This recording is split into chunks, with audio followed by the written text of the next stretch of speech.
Quiero agradecerte a ti, Carlos, y a la Fundación Rafael del Pino, a Mónica, a todos vosotros por acudir a la universidad, por invitarme. Para mí es un enorme honor y un placer enorme estar aquí. Ni siquiera me acuerdo la última vez que hablé ante un público tan nutrido. Visité España muchas veces en los últimos años, pero este es mi primer viaje a Madrid y bueno, más tarde iré a Pamplona, y mi mujer y yo realmente estamos muy ilusionados porque vamos a pasar una semana entera en España y nos da mucha pena no poder darnos incluso más tiempo. Como tal vez sabéis, a mí me han dicho que hable sobre el periodismo de investigación como servicio público.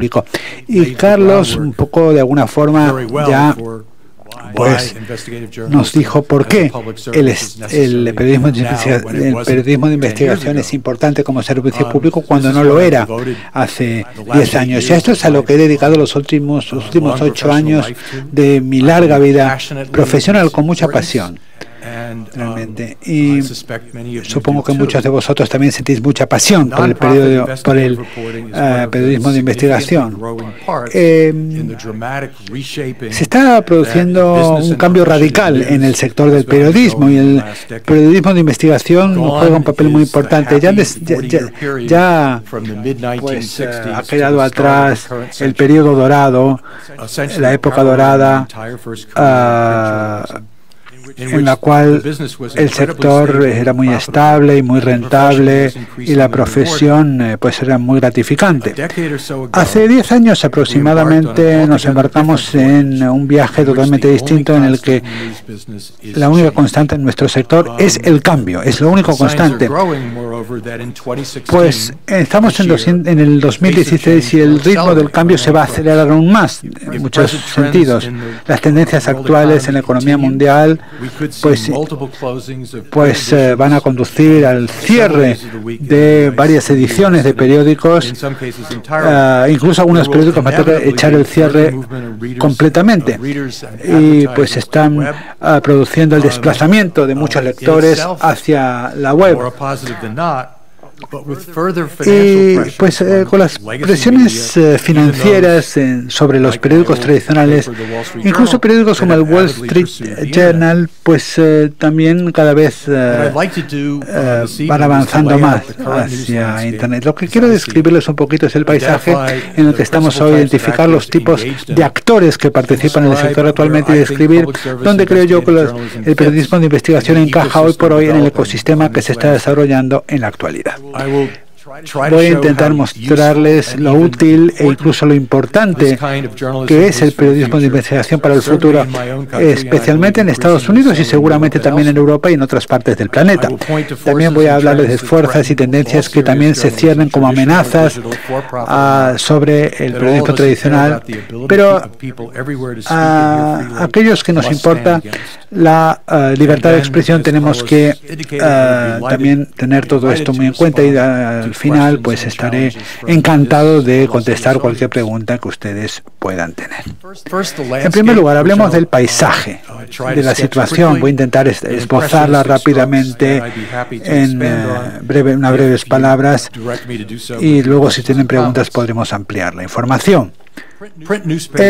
La prensa escrita inexorablemente pues está perdiendo fuelle hasta que seguramente va a desaparecer más rápidamente en mi país que en Europa, pero yo creo que esto es algo inexorable también aquí en el viejo continente. ¿Por qué? Bueno, por una combinación de la atracción irresistible de la tecnología digital y el incremento inevitable de los costes por copia de prensa escrita. El efecto más importante sobre el periodismo es el advenimiento de Internet y el crecimiento de Internet. Y el crecimiento de Internet está limitando las barreras de entrada de los competidores. Desde los años 1960 hasta principios de este siglo, si querías meterte en el sector de los periódicos tenías que invertir muchos millones, decenas de millones, incluso centenas de millones de dólares para adquirir imprentas o plataformas de transmisión. Pero hoy lo único que necesitas es un portátil y conectarte a la web y le das a intro y ya está. Mucha gente se ha aprovechado de esto. Algunas personas han ganado muchos dólares. Algunas empresas, no sé si habéis oído BuzzFeed. ¿Alguien conoce BuzzFeed? Bueno, pues sí. El Huffington Post. Vice. No el pecado, Vice, la página web. Business Insider también lo conocéis, ¿verdad? Y otros.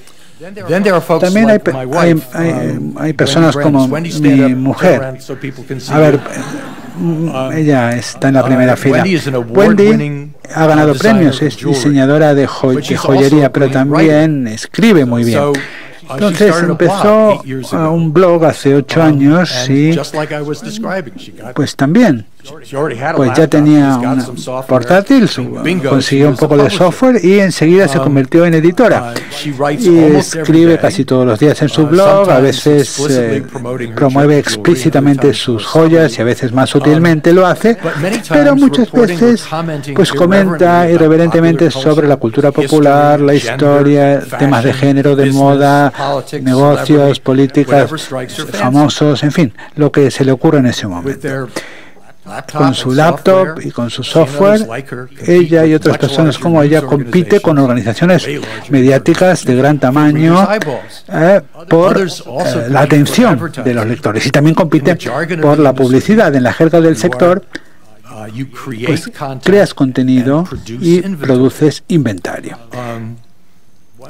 Un resultado de esto es ampliar el rango de ideas, de intuiciones y de conocimiento que se ofrece en la web. Y me acabo de acordar, Wendy una vez escribió un ensayo sobre Juana la Loca. ¿Quiénes conocen a Juana la Loca? Bueno, pues tenéis que leer el ensayo de Wendy. Nos da una perspectiva totalmente distinta de la historia de Juana de Castilla. Entonces, un resultado de esto es ampliar enormemente las ideas, las intuiciones y conocimientos que se ofrecen en Internet, y eso está muy bien. Otra, como ha dicho Carlos también, es pues reducir lo que pues los ingresos de alguna forma publicitarios de los periódicos, y esto no está tan bien. Es difícil cuantificar la migración hacia Internet en distintos sectores, pero pensemos en ello. En un breve periodo de tiempo, la tecnología nos ha llevado del escritorio al ordenador portátil, a la tableta, a los smartphones y otra vez a las grandes pantallas. Ahora miramos, tenemos en casa televisores enormes conectados a Internet que son pues más grandes que cualquier otro televisor que tuviéramos antes, mientras que al mismo tiempo recibimos noticias instantáneas de distintas fuentes en nuestro propio teléfono móvil. Algunos analistas dicen que se está produciendo una ralentización en el trasvase de lectores de lo físico a lo digital. Pero esto realmente yo no sé si estoy de acuerdo, no me lo creo mucho. Y tampoco lo hace mucha otra gente. Clay Shirky, uno de los académicos más inteligentes en el sector de la prensa en Estados Unidos, dice que esta transición sigue un patrón de rápido, lento, y ahora estamos en una fase de cierta ralentización, pero que se va a volver a acelerar pues inevitablemente más tarde. Mi propio colega Dick Tofel Y si estuviera él aquí, pues estaría muy ofendido porque no le hayamos invitado, pero seguramente nos perdonará porque es un buen amigo. Pero Dick recientemente compiló datos sobre las ventas de suscripciones de los 20 periódicos diarios más importantes de Estados Unidos. Y los números realmente son vergonzosamente bajos. Solo un periódico vender más de 1 millón de copias, que es el Wall Street Journal, y solo uno más vendió más de 500,000 ejemplares. Del que antes estaba editado por el invitado que vino aquí el año pasado. La media para el grupo era de 164,000 ejemplares. Bueno, hace 5 o 10 años esto habría sido por la circulación de un pequeño periódico de una ciudad, uno local. Claro, muchas redacciones están dedicando muchísimos esfuerzos a sus ediciones en la web y a sus esfuerzos en los medios sociales. No están ahí simplemente dejando que la tendencia les supere. Pero ahí está la cuestión, ahí es donde ellos ven su futuro. ¿Dónde? En el Internet. Y porque todo ese contenido, todo ese inventario que existe en la web, su capacidad de cobrar a los anunciantes va reduciéndose cada vez más. Algunas veces pueden cobrar por la edición en el web, por ejemplo, The New York Times, el LA Times, The Wall Street Journal, el Washington Post también cobra por su edición en la web hasta cierto punto, pero están consiguiendo muchos menos ingresos de lo que solían conseguir por la publicidad. También estamos viendo un cambio en el tema de los medios impresos, porque al final del siglo XX pues había una gran aplicación de tecnología digital que se utilizaba en la impresión del siglo XIX y en la distribución. A través de un marketing agresivo, los periódicos pudieron aumentar su circulación y por lo tanto pudieron ir reduciendo el coste por ejemplar. Si estás imprimiendo 200 ejemplares o colocas 200 en el camión en vez de 100 y el camión está haciendo el mismo viaje, pues el distribuir cada uno de esos ejemplares, pues su coste se reduce. Pero ahora esta espiral va a la inversa. Estás vendiendo menos periódicos, hay menos en el camión, pero aún así hay que pagar al conductor y hay que echarle gasolina a ese camión, y con lo cual está aumentando el coste de distribuir cada ejemplar. La combinación de todos estos factores quiere decir que las organizaciones mediáticas del pasado siguen reduciendo su personal, sobre todo corresponsales extranjeros y reporteros, pero durante algún tiempo están sobreviviendo, sí, pero ¿qué pasa? Que la calidad está reduciéndose. Y esto tiene otro coste añadido, y es como se está haciendo menos periodismo de investigación, la sociedad sufre porque una corrupción que no se está reportando es una corrupción que se puede salir con la suya, y por eso ProPublica puede hacer una aportación tan importante. No tenemos que ganar dinero para repagar a los inversores, solo tenemos que cubrir nuestros costes. El periodismo de investigación es una de las categorías de servicio que los economistas llaman un bien público. Los bienes públicos aportan valor a las personas, aunque ellos quieran pagarlo o no. Y hay varios ejemplos, por ejemplo, la policía, los bomberos, la educación pública, los hospitales, servicios de rescate de animales, etc. Muchas personas se benefician de tener estos servicios, pero el pagar por ellos se hace de dos maneras, o bien a través de donaciones de ciudadanos filántropos, que es como se paga por ProPublica, o a través del gasto público o de los impuestos, que es como se pagan organizaciones como la BBC en el Reino Unido. Para ver cómo funciona esto en la práctica, consideremos el siguiente ejemplo. El primer año que empezamos a funcionar, o los primeros 18 meses ProPublica, los reporteros pudieron demostrar que la agencia que da licencias a las enfermeras en el estado de California tardaba 6 años en retirar la licencia de enfermeras que habían robado los fármacos del hospital o habían abusado de sus pacientes. Y bueno, como resultado, pacientes maltratados. Se echaba a las enfermeras cuando se las pillaba, pero ¿qué hacían? Iban a otro hospital, mostraban su licencia de enfermera o ATS y las contrataban y empezaba todo el proceso de abuso, robo, etcétera. Nuestro artículo que describió esto se publicó en Los Angeles Times, que es el periódico más importante del estado. Al día siguiente, el gobernador del estado despidió al Consejo de Administración y los resultó con personas con el mandato de resolver este problema. Con lo cual, no solamente se beneficiaron las personas que leyeron el artículo, no solamente las personas que compraron el periódico, sino cualquier persona que utilizará un hospital en el estado de California. Así es como funciona un bien público. Otro ejemplo.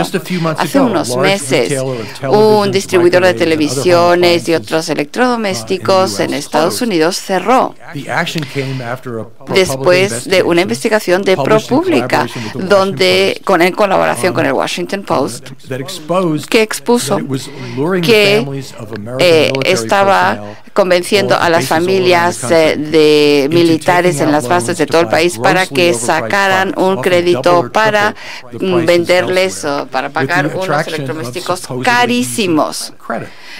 Con el atractivo de que se les daba muy fácilmente ese crédito. Esos contratos eran abusivos, esos contratos de crédito. Y los comerciales les hacían que se endeudaran cada vez más, y cuando ya no podían pagar la deuda, los contratos permitían a la empresa de electrodomésticos el poder incautar su salario a través de los tribunales. A menudo, en los tribunales de Virginia, que estaban muy lejos de donde estaban los clientes, porque la empresa de electrodomésticas era de Virginia y los tribunales pues estaban a su favor. Entonces, gracias a este artículo tuvieron que cerrar. Otro reciente ejemplo, esta vez no tenía que ver con ProPublica, solamente de una manera indirecta. Quizás no todos lo sabéis, pero BuzzFeed, este startup que está empezando a tener escala mundial, desde sus inicios tan pequeños o con vídeos de gatos, y a mí me encantan los gatos, eso no tiene nada de malo, pero BuzzFeed creó un equipo para hacer periodismo de investigación hace un par de años, y su último esfuerzo importante fue una colaboración con la BBC en el Reino Unido, mostrando que quizás se hayan arreglado partidos de tenis por apuestas. Se apuesta mucho con el tenis. Ya lo sabemos, no solamente con el fútbol o con lo que llamamos soccer en Estados Unidos, pero muchos también les gusta apostar en los partidos de tenis. Y esta semana, al iniciarse al empezar el Australian Open, el Open de Australia, pues se publicó esta información de que se estaba haciendo trampa en esas apuestas. Y Mark Shoes, el editor brillante que fue el que lideró ese equipo de investigación de BuzzFeed, fue que nos lo robaron, trabajaba con nosotros y BuzzFeed nos lo robó hace un par de años. Pero en fin, este ejemplo de tenis muestra algunas de las tendencias en el periodismo de investigación. Una de ellas es la colaboración. Más empresas están dispuestas a colaborar porque no tienen una información que es de la propiedad de los accionistas. Puedes combinar públicos, tiene muchísimas ventajas. Puedes combinar fuentes, puedes combinar aptitudes de los periodistas, etcétera. La BBC es sin ánimo de lucro en el sentido que no tiene que satisfacer a los accionistas, pero es una agencia del gobierno financiado con dinero del público, con dinero público. En Estados Unidos se está haciendo cada vez más investigación en la radio y la televisión pública y nos encanta asociarnos con ellos. Los Estados Unidos es un lugar donde se puede hacer estas cosas porque se puede hacer fácilmente donaciones, porque pues se pueden ahorrar impuestos si se hace. Pero estos esfuerzos no están limitados a Estados Unidos. Después de algunos pasos iniciales con algunos problemas, una organización, the Bureau of Investigative Reporting, está teniendo cada vez más fuerza en Gran Bretaña, y periodistas en diferentes países de Europa han hablado conmigo de llevar a cabo un esfuerzo parecido en sus países. Porque este tipo de investigación, periodismo de investigación sin ánimo de lucro, tiene un papel muy importante a desempeñar. Ahora hay 100.000 miembros de esta red global de investigación. Muchos de ellos son organizaciones sin ánimo de lucro. Mientras que algunos fracasan, otros están teniendo éxito. Y como sugiere, mientras tanto, el ejemplo de BuzzFeed, algunos startups de medios están también haciendo este tipo de proyectos. Combinado con las escuelas de periodismo, plataformas de radiodifusión y otras entidades, los proyectos de crowdsourcing y otros esfuerzos de este tipo, se está consiguiendo muchísimo progreso, pero tiene que hacerse mucho más. Antes de tomar sus preguntas y oír sus comentarios, quisiera suscitar una cuestión más con este público. Y tiene que ver con lo que es para mí un conjunto muy perturbadores de tendencias que se está produciendo, que está haciendo que el periodismo de investigación sea cada vez más difícil para los reporteros y para los editores. Estoy hablando de unas técnicas de intimidación que puede afectar mucho a los reporteros y a sus familias a la hora de querer comunicar la verdad. Y uno de ellos es la difamación criminal. Bueno, suena muy grandilocuente, ¿verdad? Pero lo que significa es que en algunos países los temas del periodismo de investigación, las personas que lo están investigando pueden ir a los tribunales y pueden ser condenados los periodistas. Nosotros en el periodismo tendríamos que estar sujetos a multas, claro que sí, o a pagar daños si se demuestra que hemos publicado algo falso que puede perjudicar a alguien, porque lo hemos hecho sin cuidado, lo que sea, pero prisión, pues los tribunales son los que deciden quién tiene que ir a la cárcel, y a menudo son los gobiernos son los que son el tema de muchas de las investigaciones. El objetivo de la investigación no debería tener esta arma tan poderosa en sus manos como poder encarcelar al reportero. En el pasado, y gracias a esfuerzos para el Comité de Proteger a los Periodistas y otras organizaciones de este tipo, el uso de este tipo de armas estaba limitado, pero ahora el procedimiento está resurgiendo en algunas partes de Europa y de Latinoamérica, entre otros sitios. Otra amenaza contra los periodistas haciendo su trabajo es el surgimiento de leyes anti-blasfemia en algunos países. Yo sé que la blasfemia es ¿quién ha visto la película Spotlight? Bueno, no ha llegado todavía a Europa. Solo está en Norteamérica. Pero ¿habéis oído hablar de esa película Spotlight? Bueno, algunas personas más. Bueno, pues es uno de los 8 candidatos a mejor película en los Óscares de este año. Y creo que hace un trabajo magnífico a la hora de mostrar cómo es el llevar a cabo un periodismo de investigación. Bajo algunas formas de leyes antiblasfemia, los que hacen la película pueden ser llevados a juicio, y también los periodistas. ¿Por qué? Porque la película muestra cómo el Boston Globe Newspaper, a través de sus periodistas, expuso incluso los delitos de la Iglesia Católica en Boston y sus colaboradores de pedofilia por más de 100.000 sacerdotes en la zona de Boston y Massachusetts. Ninguna entidad grande y poderosa, ya sea religiosa, financiera o del gobierno, tiene que estar exenta de la crítica. Si la crítica es falsa, claro que hay que responder ante los tribunales, pero no deben no se les debe de prohibir hacer esa crítica o encarcelarlos, sea cual sea su religión, o sea la religión a la que se está criticando. El 11 de septiembre del 2001, mi oficina estaba enfrente del World Trade Center.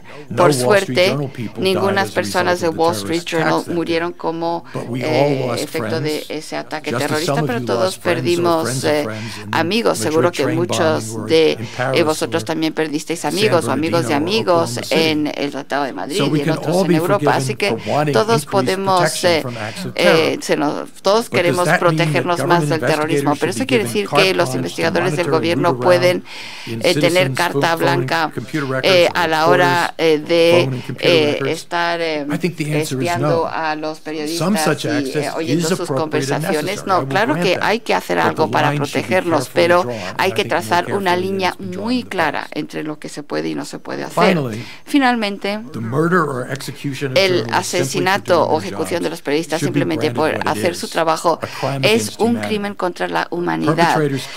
Las personas que son que hacen esto tienen que ser castigadas como se merecen, porque claro que un periodista puede morir en fuego cruzado en una guerra, pero otra cosa es que sean asesinados por filmar y informar sobre lo que están preseñando.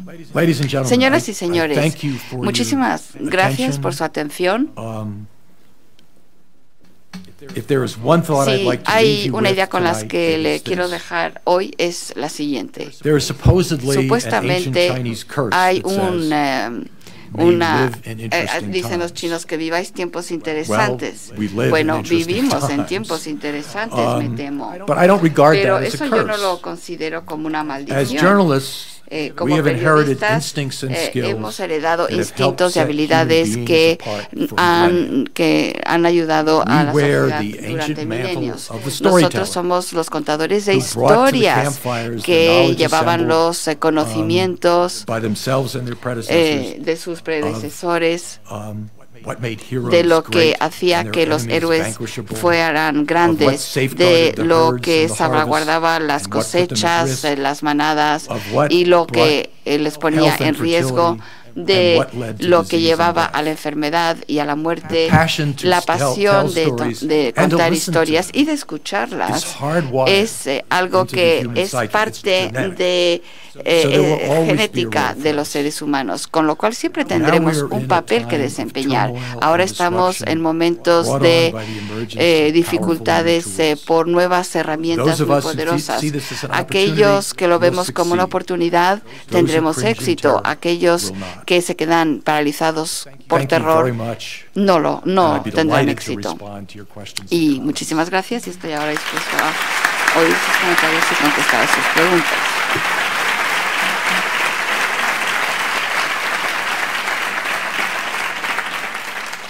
I've got many questions. He recibido muchísimas preguntas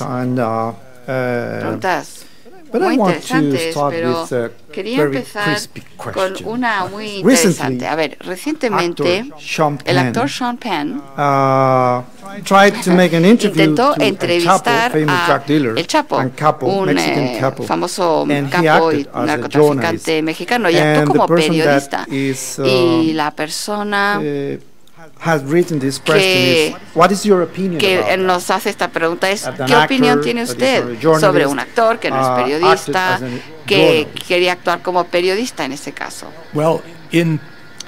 Bueno, en Estados Unidos no permitimos, o sea, no hacemos pruebas o exámenes para decidir quién es periodista y quién no. Cuando yo fui presidente del Comité para la Protección de los Periodistas, ayudábamos a los periodistas y claro, nos teníamos que preguntar quién es periodista. Pues cualquier persona que haga periodismo es periodista para nosotros.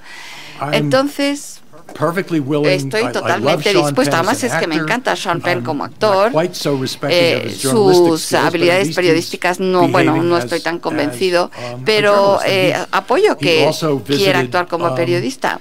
También visitó a vuestro amigo Hugo Chávez en Venezuela.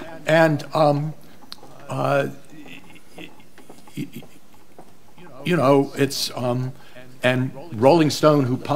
Rolling Stone, que publicó su artículo, tuvieron la gran ventaja de tener acceso a un famoso héroe popular para algunos, narcotraficante asesino para otros. O sea que bueno, eso aumentó muchísimo su circulación. Y hay informes que indican que la entrevista de Penn, bueno, Sean Penn lo niega, pero dicen que su entrevista puede haber ayudado a la policía que le estaba buscando y puede haber ayudado a la policía a capturarle.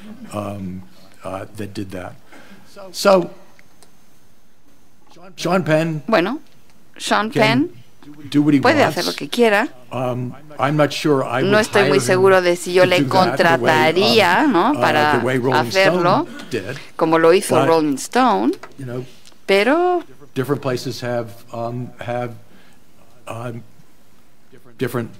cada uno tiene sus principios.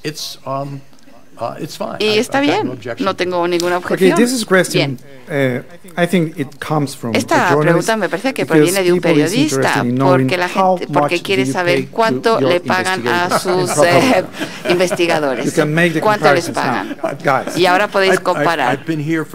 Bueno, llevo aquí 2 días y me he reunido con diferentes grupos de periodistas y esta pregunta me la han hecho en casi todas mis reuniones. Y cuando empezamos, cuando establecimos el modelo básico de ProPublica, una de las cosas que dijimos era que queremos pagar lo que se paga en el mercado a los periodistas, porque muchos periodistas estaban perdiendo su trabajo o se tuvieron que jubilar anticipadamente. Y estaban buscando trabajos y estaban dispuestos a ganar menos. Y en algunos casos sí que contratamos a algunos de estos periodistas porque sabíamos que eran excelentes, pero queríamos a personas que tenían trabajos ya y que se vinieran con nosotros. O sea, queríamos atraer a los mejores periodistas y para ello teníamos que pagarles lo que podían ganar en otro sitio y eso fue lo que hicimos. Entonces, para contratar a un reportero financiero estrella a mediados del 2008, en medio de esa crisis financiera, salió uno al mercado que era fantástico, pero había muchos que le querían contratar. Tenía muchos novios, muchas grandes organizaciones querían contratarle y le ofrecían más de lo que nosotros nos podíamos permitir, pero nos acercamos lo más posible, que era más de $200,000. Se lo ofrecimos, $200,000, lo aceptó, aunque era menos de lo que podía conseguir en otro sitio, tenía ofertas mejores. Yo no sé, ¿los futbolistas hacen esto o van siempre a por la mayor cantidad que puedan conseguir? No lo sé, pero este periodista sí que se vino con nosotros por menos. Y por otra parte, cuando contratamos a periodistas más jóvenes, porque también es importante tener, además de gente experimentada, a jóvenes periodistas, porque aportan sus intereses, y muchos de ellos estaban trabajando en startups, o en redacciones más pequeñas por unos $30,000 a $35,000 al año. Estaban encantados cuando les ofrecíamos $50,000 y no vamos a pagar más porque no queremos tampoco tirar el dinero. Si lo vas a hacer por $50,000, perfectamente, pues todos encantados. Pero estás hablando de gente muy joven, periodistas muy jóvenes. Vaya. No vamos a decir lo que ganan aquí en España, mejor no, ¿verdad? Bueno, estamos hablando de Nueva York, el coste de vida ahí es bastante mayor que en Madrid, me parece. Por los precios que he visto desde que he llegado, esto es mucho más barato, aquí es todo más barato que en Nueva York. Y también les estamos atrayendo, porque ya es gente que ya está trabajando en otro sitio y tenemos que ofrecerles un buen sueldo para que se vengan con nosotros. Bien, aquí tenemos una pregunta muy interesante. Los grandes medios norteamericanos están renunciando a la investigación y lo están haciendo que se lo hagan, o lo están subcontratando. La respuesta es que no.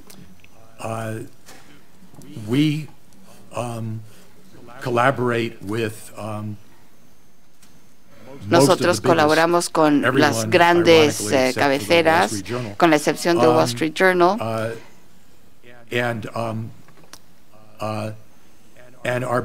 Y los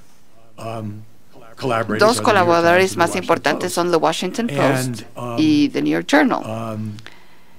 Y con el Washington Post tenemos, no sé, publicamos una docena de artículos o historias al año. Con el New York Times era más bien en el pasado, porque uno de nuestros reporteros estaba produciendo una columna que ellos publicaban y nosotros también, pero ahora está escribiendo un libro, se ha marchado. Y cuando vuelva, después de escribir su libro, no va a seguir con esa columna. Así que The New York Times, pues también 12, 15 historias publicamos conjuntamente con ellos al año. Eso no marca una gran diferencia en los aspectos financieros del New York Times. A la gente también le interesa saber cómo colaborar con el New York Times y la BBC, etcétera, a diario. O sea, es fácil esa colaboración, es fácil reunirse, planificar con ellos, hablar de las cosas con ellos. Bueno, en primer lugar, gran parte de la colaboración se basa en proyectos. Es alrededor de un proyecto dado. Entonces, típicamente, por ejemplo, tenemos un proyecto y parece ser que está teniendo éxito, que está despegando, que hay una historia interesante y esto es lo que va a contar la historia. Y le preguntamos, ¿te interesa? Y nos dicen sí o no, y ahí se inicia la conversación. Y luego, cuando se vaya terminando la historia, pues compartimos con ellos, compartimos los borradores. También dejamos que sus editores entrevisten a nuestros reporteros, también sus abogados. Nos pueden preguntar quiénes son nuestras fuentes.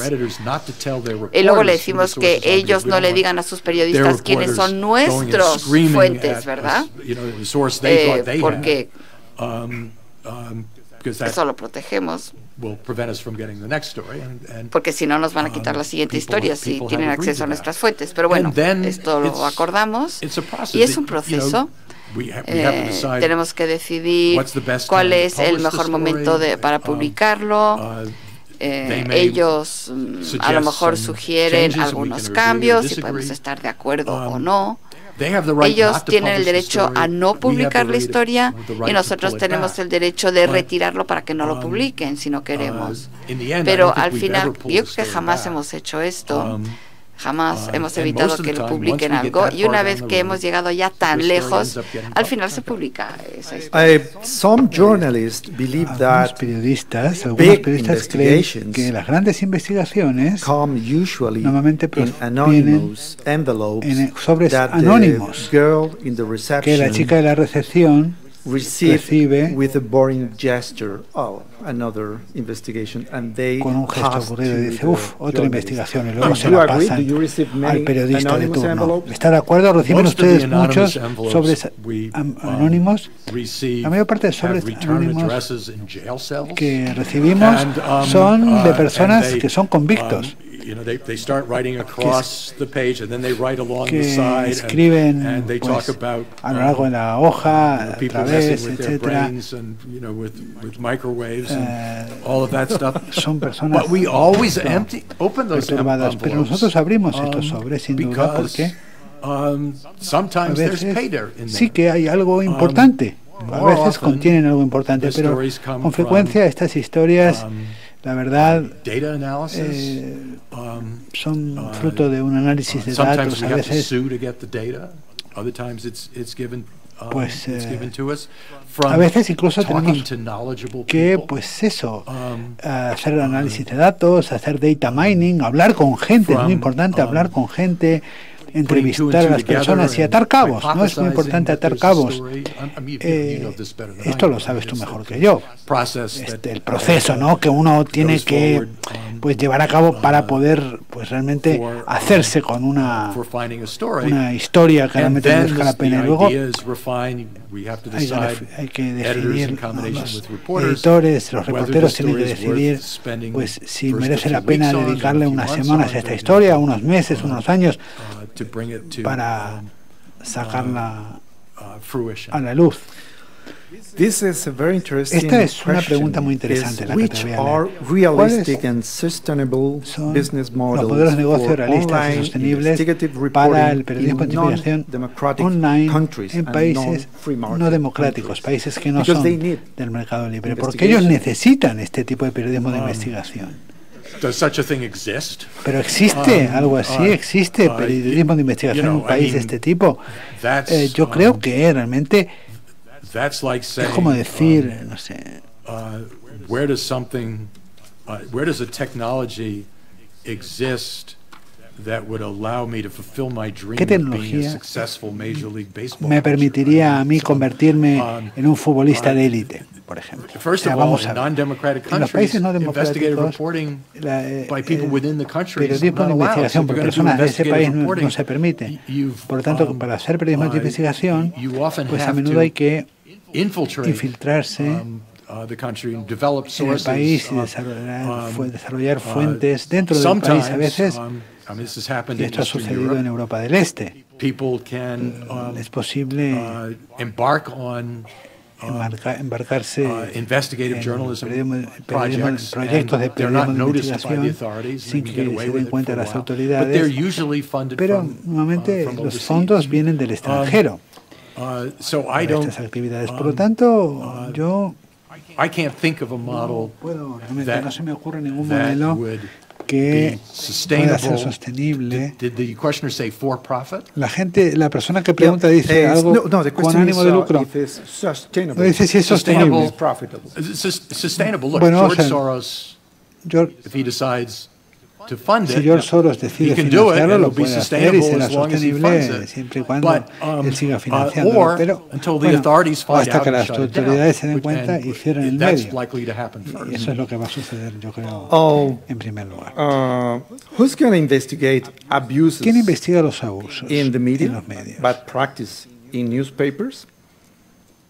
La mala praxis en los periódicos. ¿Ustedes lo supervisan? Vamos a ver, de momento no, que yo recuerde, no hemos lanzado de momento ninguna investigación sobre los medios en sí, pero estamos abiertos a hacerlo y de hecho tenemos una columna, un comentario escrita por my successor as editor-in-chief, Steve Engelberg, called A Second Look. Steve Eliber, And que se what it llama is a Second look Look, at que lo que hace es journalism, analizar sometimes our el own, periodismo, a sometimes veces other nuestros people's, propios artículos, where we de criticize. otras personas, So y criticarlos. Es decir, we're open to estamos doing abiertos that, and we are a certainly hacerlo, y de open hecho to estamos incluso embarking abiertos a on a embarcarnos big investigation if we una find investigación a gran escala leads si to corruption by media. So far, detectamos we algún tipo haven't de found such a corrupción por los lead, medios. but Todavía no if you hemos have encontrado it, ninguna pista o bring ningún it on. indicio, pero si la tienen ustedes, por favor, What háganmela was saber. the news that ¿Cuál fue cost la you the noticia most que le ha in terms costado of más en términos suffering, de personal, sufrimiento emotional? personal, emoción personal? Oh, I mean, Bueno, pues without question, sin duda it was fue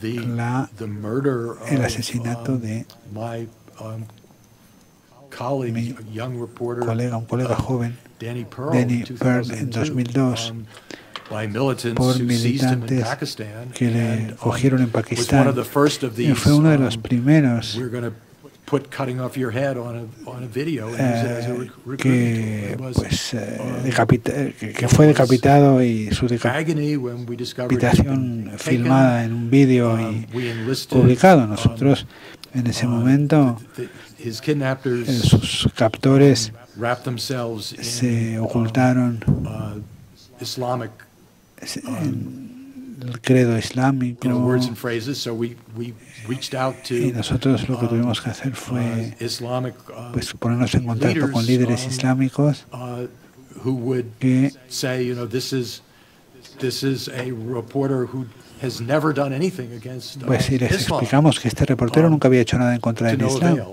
pero no sirvió para nada porque la misma persona que planificó World Trade Center y que diseñó el World Trade Center y que planificó el ataque del World Trade Center fue la misma persona que ejecutó a este compañero mío. Por lo tanto, con diferencia, esta fue la historia más triste que he tenido que protagonizar. ¿Cómo podemos utilizar las nuevas tecnologías para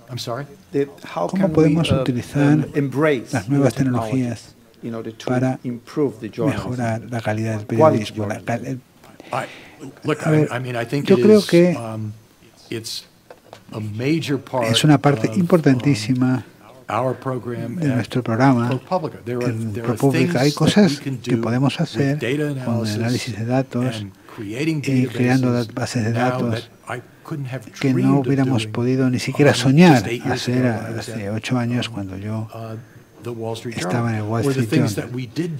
Las cosas que hacíamos llevaban 10 veces más tiempo hacerlas, mientras que ahora esas cosas se pueden hacer en mucho menos tiempo con una nueva generación de reporteros que son expertos en informática y al mismo tiempo excelentes periodistas. Son personas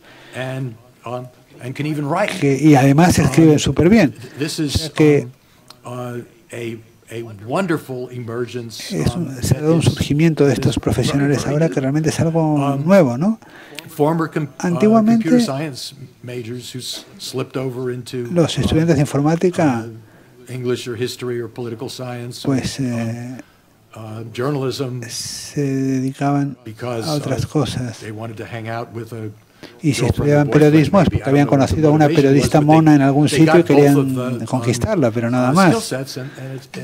Pero ahora la cosa ha cambiado mucho. Este verano lanzamos algo que se llama el cuadro de mandos del cirujano, que es un dinero que recibimos de los sistemas sanitarios norteamericanos porque les amenazamos con juicios, pero nos dieron muchos datos sobre el rendimiento, el desempeño de cirujanos de todo el país.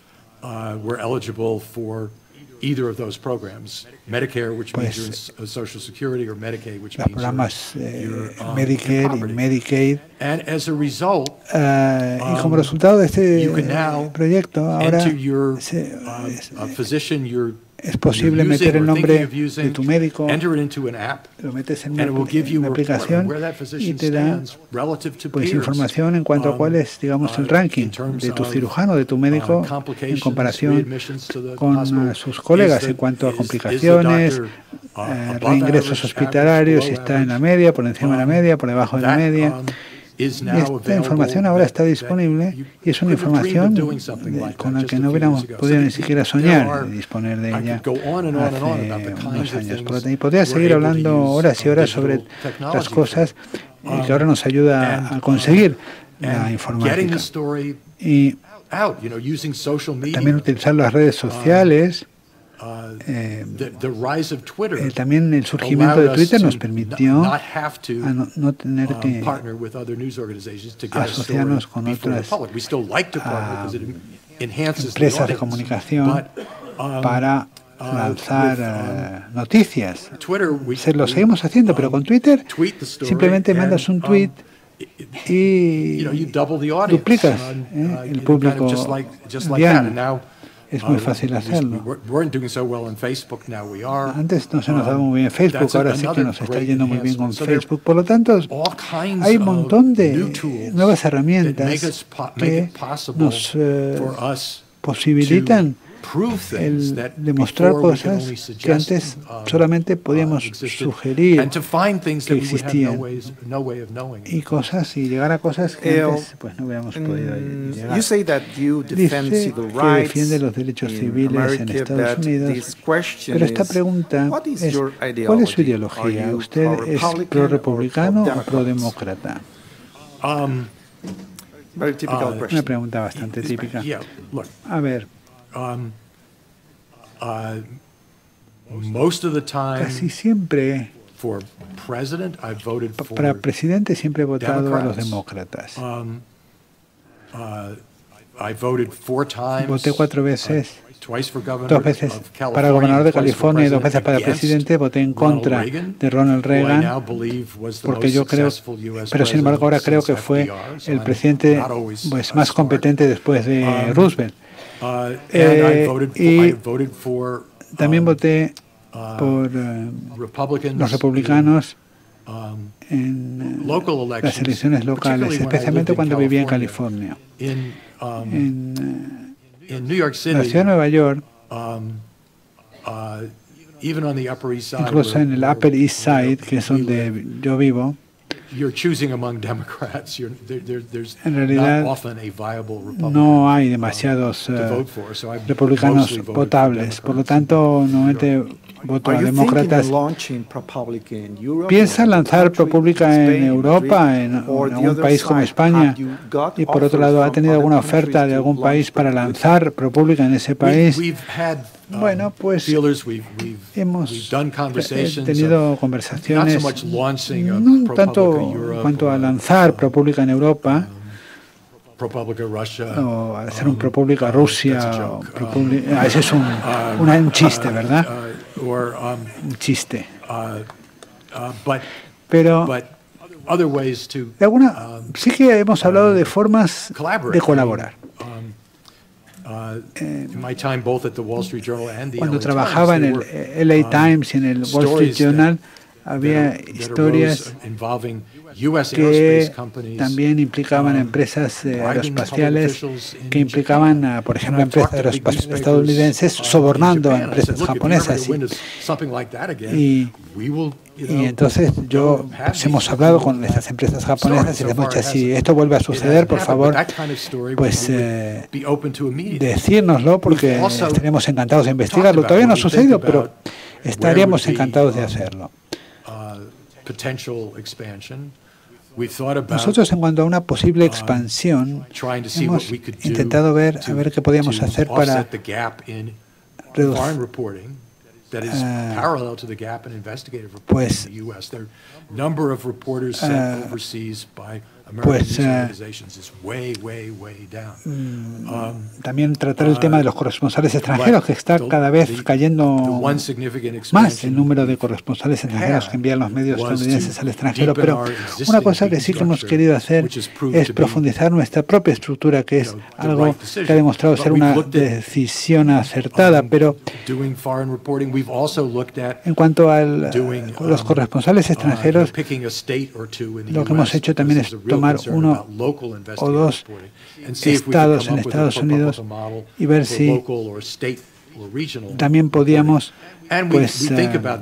elaborar un modelo de ProPublica a nivel regional o local, pero no hay nada serio en este sentido en este momento. La gente está intentando, la gente le pregunta cuál es su opinión sobre Julian Assange, que está en la embajada ecuatoriana en Londres. Y yo quiero ampliar un poco la pregunta a Snowden, que está en Rusia, y estas personas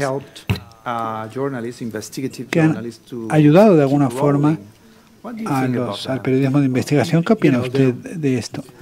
Bueno, pues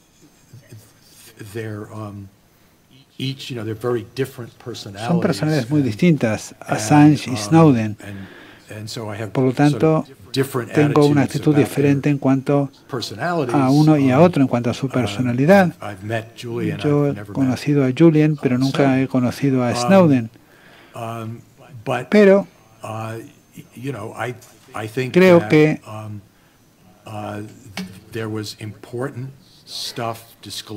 se revelaron cosas muy importantes.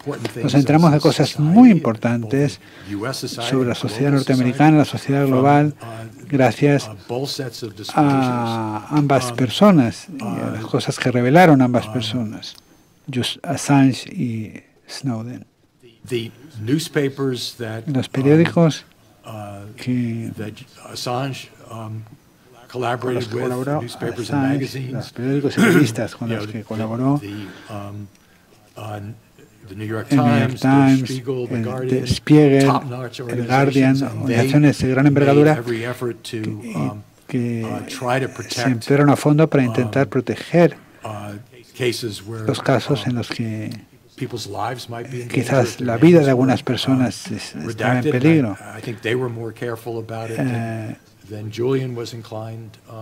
Y ellos tuvieron más cuidado de lo que estaba inclinado a tener Julian.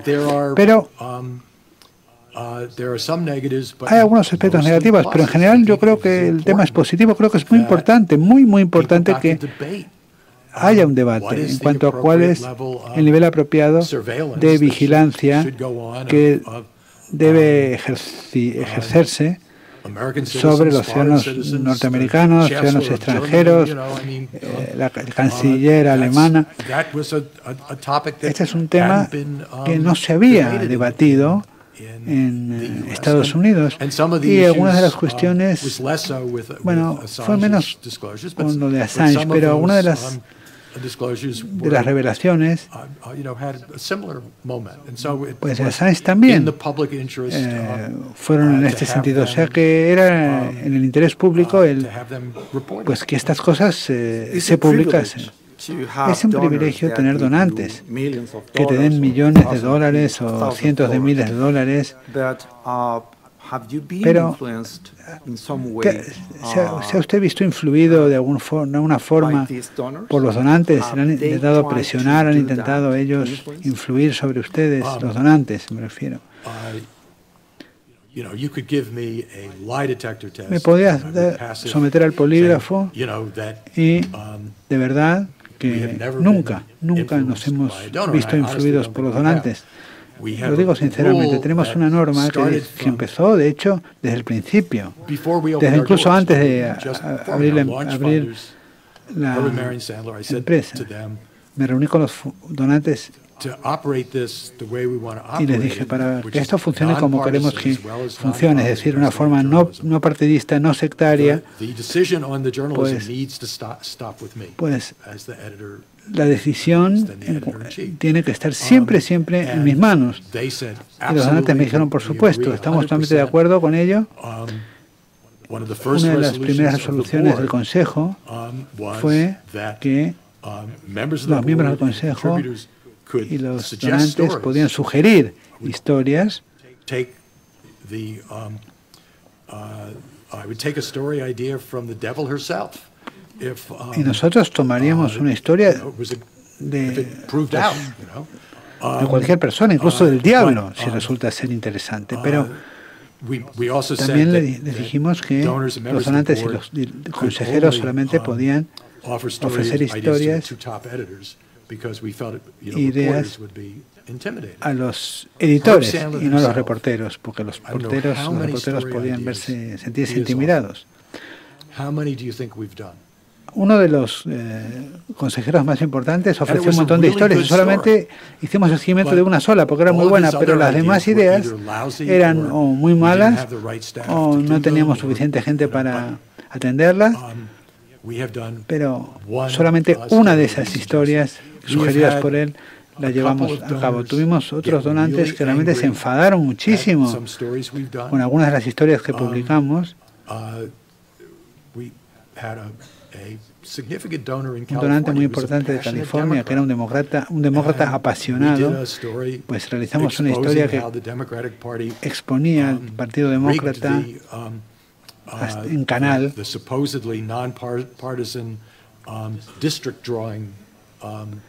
por la organización de los distritos electorales en California.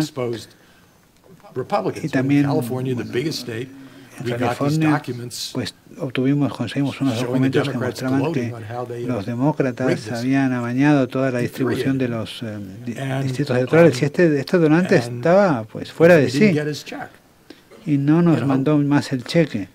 Le explicamos que nosotros pues, actuamos según nos van viniendo las historias y para nosotros esta historia era muy interesante y él pues decidió dejar de colaborar, aunque al año siguiente volvió. Tengo dos preguntas más y la última tiene que ver con Donald Trump. Por lo tanto, por favor, nadie se mueva de su asiento.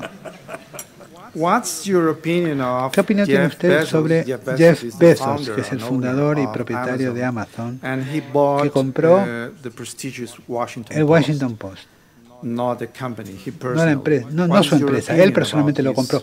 ¿Cuál es su opinión sobre esta medida? Creo que es genial.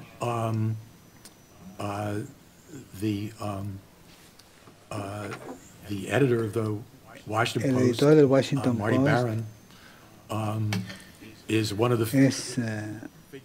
de las figuras que está en el candelero porque era editor en esa época del Boston Globe. Él y yo trabajamos juntos en el LA Times y realmente llevamos siendo amigos muchísimos años. Y él es un editor con mucha fuerza y yo tengo la confianza de que los valores periodísticos van a ser defendidos en el Washington Post. Además, Jeff Bezos es un tío muy inteligente y él va a aportar ideas para utilizar la tecnología digital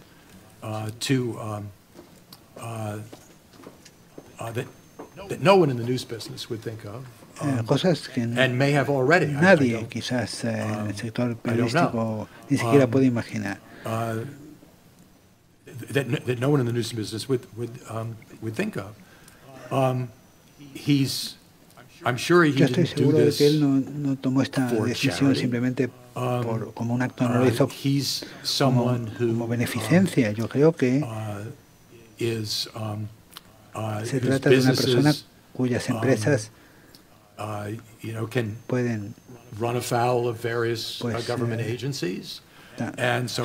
tener problemas con los organismos gubernamentales. Por lo tanto, pues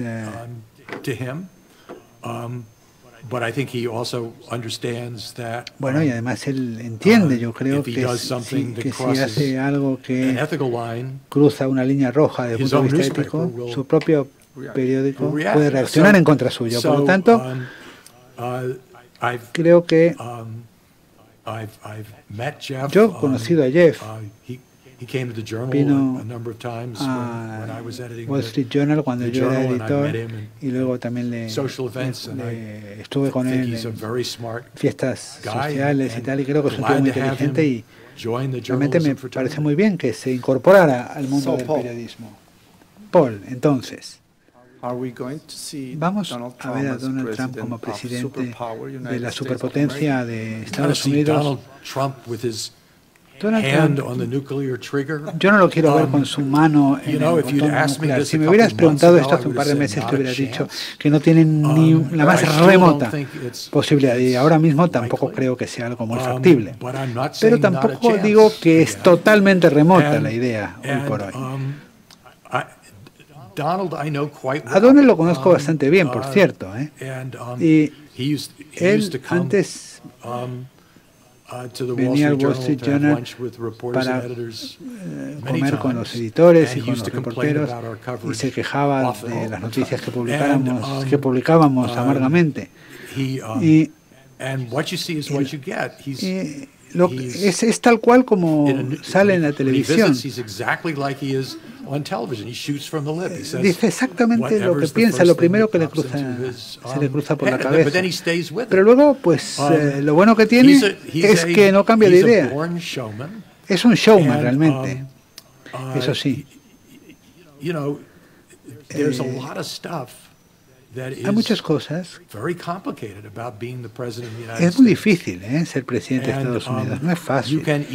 Y puedes o bien pues, sumergirte en el puesto y ser lo suficientemente listo como para asimilar lo que supone y ser una persona que le gusta, ¿no? Pues asimilar un montón de cosas y absorberlas. Bill Clinton, cuando, por ejemplo, hizo algunas cosas un poco negativas con sus becarias, pues él era una persona que podía hablar sobre cualquier tema del gobierno, incluso sobre temas económicos, con bastante solvencia. Ronald Reagan, sin embargo, no le interesaba sumergirse en el tema. Él lo que hacía era tomar decisiones de gestión. Se centraba en las cosas que sí le importaban de una forma bastante efectiva, pero no mucha gente puede hacerlo con soltura. Por tanto, a mí me preocupa un poco el tema de Donald Trump. Me preocupa que él esté un poco por encima de sus capacidades. J.W. Bush, que era había ido a la Universidad de Yale y era pues también tenía una titulación del Harvard Business School